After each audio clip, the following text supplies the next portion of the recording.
Welcome to York. Thank you for coming here today. I've been coming to Remembrance Day ceremonies since I was a very small boy. I went to Remembrance Day ceremonies as a cub, as a scout, and as a cadet. And I've been coming to Remembrance Day ceremonies as an adult for many years. I used to go to them in Leeds when I was in the BMP. And I've seen Remembrance Day ceremonies change in the same way that I've seen Britain change. When I was a young lad, Remembrance Day was about recognising the sacrifice that mostly young men made fighting to keep Britain British, fighting for Britain. But as I've grown older and as I've come to these ceremonies, I've increasingly seen people stand up and change that narrative. No longer were young men going to war to save this country. No longer were young men going to war to stop people invading this country or to keep this country British. But young men apparently went to war to fight fascism, to fight for a multicultural, inclusive, diverse nation, a nation under a rainbow flag, a nation full of gay pride parades and the right to transition your child, but a nation that doesn't have the right for its own people to speak their minds, a nation where when normal people say, I've had enough of all this kind of thing, they go to jail. Apparently we fought fascism so people could be jailed for speaking their mind, so that people who stood up and said, well, actually, didn't these young men fight to stop their country being invaded? Well, we're being invaded now. Well, you go to jail for saying that. What freedoms were actually won fighting 2 world wars? And I've been saying this for many years, and this was something that I was booed and hissed at for saying. Mark Collet was the bad guy for saying, what did they fight for? Was it really worth it? Should we really have gone to war with Germany? Was a brothers' war that left over 400,000 young men dead fighting European nationalists really a worthy cause? And I was the pariah for saying that. But the other day on Good Morning Britain, a 100-year-old veteran sat on a couch on national television, and when they said, how do you feel about the Second World War? He said, it wasn't worth it. It wasn't worth the sacrifice of over 400,000 young men, because the Britain we have today wasn't worth fighting for. And that wasn't Mark Collet, that wasn't the BMP, that wasn't Patriotic Alternative.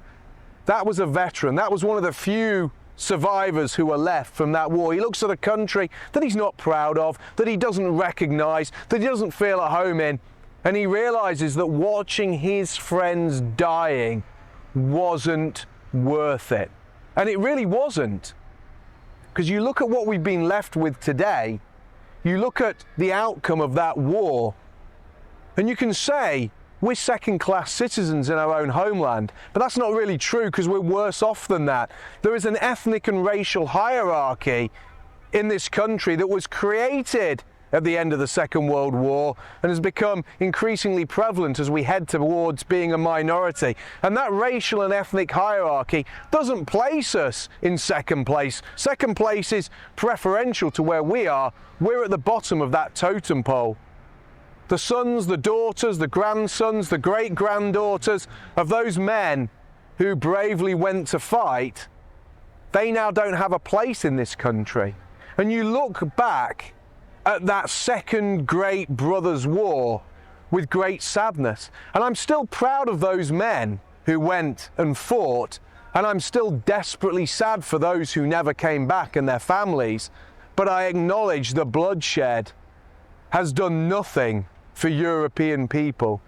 Young white Britons fighting young white Germans didn't save this country. It helped condemn it to a nightmare state where hundreds of thousands of white girls have been raped by invaders. Not by German invaders, not by Italian invaders, but by people the vast majority of this country never wanted here. But our traitorous politicians invited them in against our wishes, and let them do what they wanted to us.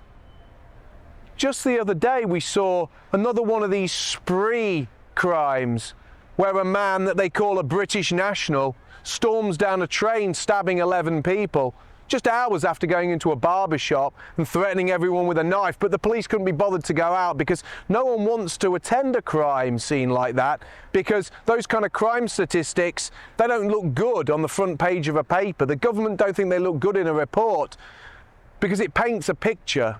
It paints a picture of a nightmare that was founded in the fires of 1945, and a nightmare we're now being left to live with. And yes, I do honour our war dead. I honour all the young white men who died in the Second World War fighting for what they thought was best.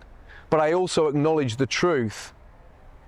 Entering into that war was truly a death knell, not just for Britain, but for the whole of Europe. And now it falls on us to fight the real invasion, a genuine invasion, because the Germans didn't really want to invade Britain, but there are millions of people coming to Britain every year that do want to take this land from us, and the politicians want to give it to them. And it now falls on us to fight a new battle, a battle to truly save this country. And that battle truly does honour the memory of those who died in the Second World War, because they were fighting for the same thing as what we're fighting for.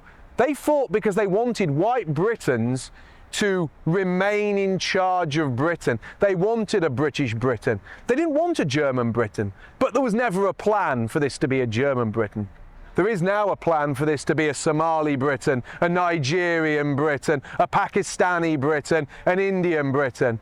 And it's our duty to honour their sacrifice by making sure that we, as white Britons, not only remain a majority in this country, but this country, for generations to come, is run by the descendants of those who in the 1940s stood up and gave so much. Thank you.